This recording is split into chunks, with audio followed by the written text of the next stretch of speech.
Judo Bank Warren Hogan. Warren, you've had a chance to look at these numbers in a bit more detail, and I guess one of the problems for the RBA right now and for the government is you don't see it in isolation, do you? You've got to look at what's happening internationally, where it's not just here that inflation is proving a sticky proposition.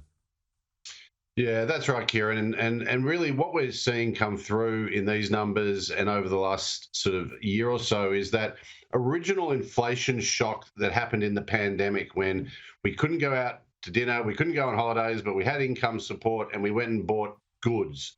And that's what stressed supply chains. That's what started the inflation. That's basically gone now. And that's what's the weak part of prices in the economy. And you saw that with things like clothing and footwear, that was down in the quarter. But it's the domestic inflation that's been the problem and still is the problem. It's running, depending on how you measure it, at around 4 to 5%.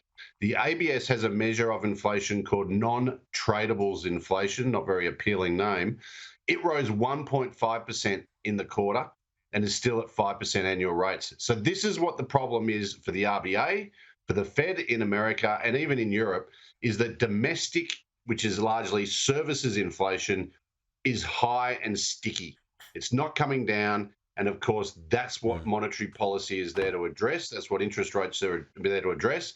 And despite a big lift in rates here in the last 2 years, we're still not seeing that inflation come off down towards their target.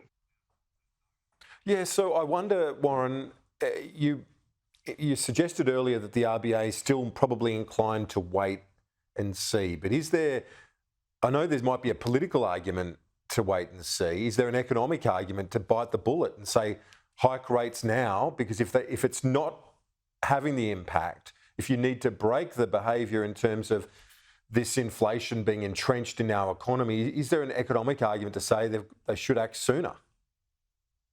There is, Kieran, and it's most clearly identified by the fact that our cash rate at 4.35% is below US, Canada, New Zealand, UK, all the similar economies to us. We never did as much because we thought all these variable mortgage rates, the mortgage cliff, that would really knock the economy off its perch. It did do some damage to growth momentum, but this year we're showing an economy that's actually looking okay.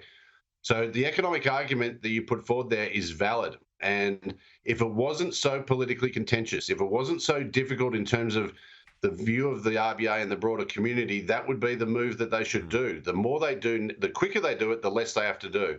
But unfortunately, it is so politically contentious monetary policy in this country that they will not do anything on further rate hikes until it's absolutely necessary. And of course, that probably means they might have to do more than otherwise.